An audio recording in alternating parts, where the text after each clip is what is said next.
Media கிரிக்ஸ் viewers உங்கள் எல்லாருக்கும் ஒரு பெரிய வணக்கம். எஸ், ஐபிஎல் பற்றியே நம்ம பேசிக்கிட்டு இருக்கிறப்போ T20 வேர்ல்டு கப் பற்றி ஒரு சூப்பரான அப்டேட் கிடச்சிருக்கு. அதை பற்றி தான் இந்த வீடியோவில் பேச போகிறோம்.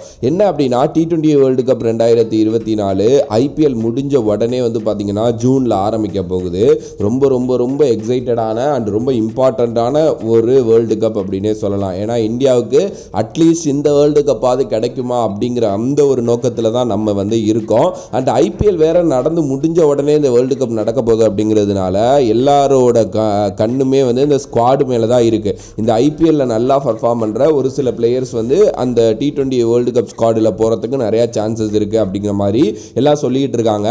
பட் என்னையை பொறுத்த வரைக்கும் மேக்ஸிமம் ஆஃப் பிளேசஸ் பார்த்தீங்க அப்படின்னா ஃபில் பண்ணியிருப்பாங்க ஆல்ரெடி.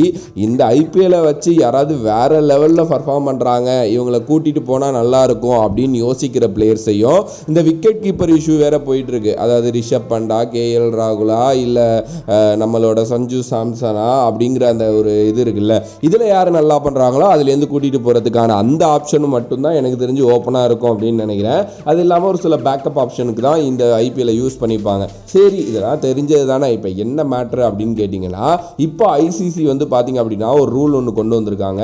ரூலில் சொல்லியிருக்காங்க. என்ன சொல்லியிருக்காங்க அப்படின்னா, எல்லா டீமுமே அவங்களோட ஸ்குவாடை பார்த்தீங்க அப்படின்னா May 1 அறிவிக்கணும். ஓகே, May 1 தான் அவங்களோட tentative last date.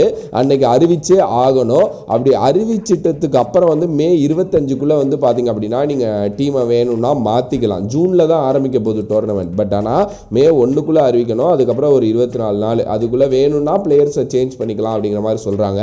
But first set of squad May 1 அறிவிச்சே ஆகணும் அப்படிங்கிற மாதிரி நியூஸஸ் வருது. ஓகே, மேக்ஸிமம் நம்ம இந்தியன் டீமை பொறுத்த வரைக்கும் அந்த May 1 அறிவிக்கிற ஸ்குவாடு தான். மேபி இன்ஜூரி கன்சர்ன் இருந்துச்சு அப்படின்னா அதை சேஞ்ச் பண்ணுறதுக்கு நிறைய சான்சஸ் இருக்குது. ஸோ அதனால் பார்த்தீங்க அப்படின்னா ஏப்ரலோட லாஸ்ட் வீக்லேயே நமக்கு பார்த்தீங்கன்னா ஸ்குவாட் அறிவிக்கிறதுக்கு நிறையா சான்சஸ் இருக்குது அப்படிங்கிற மாதிரி நியூஸஸ் போயிட்டுருக்கு.